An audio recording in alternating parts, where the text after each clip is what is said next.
everything's in a peak state there.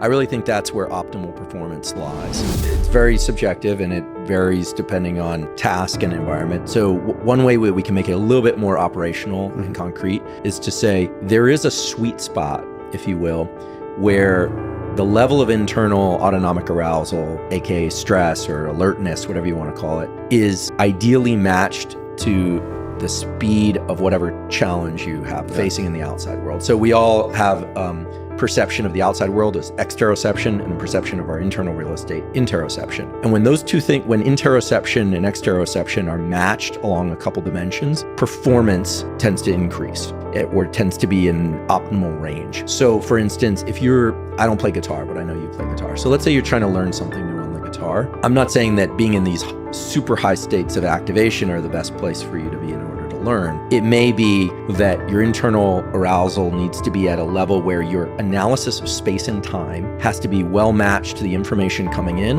and what you're trying to do in terms of performance, in terms of playing chords and notes and so forth.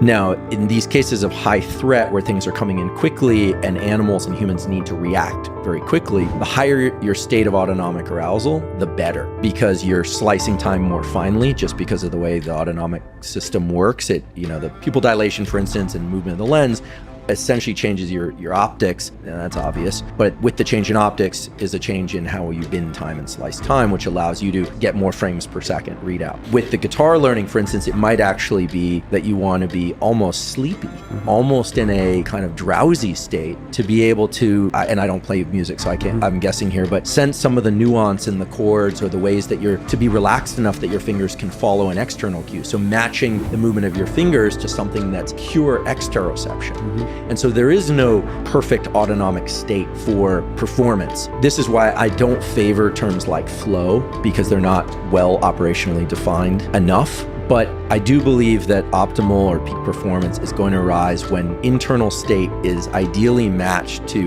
space-time features of the external demand.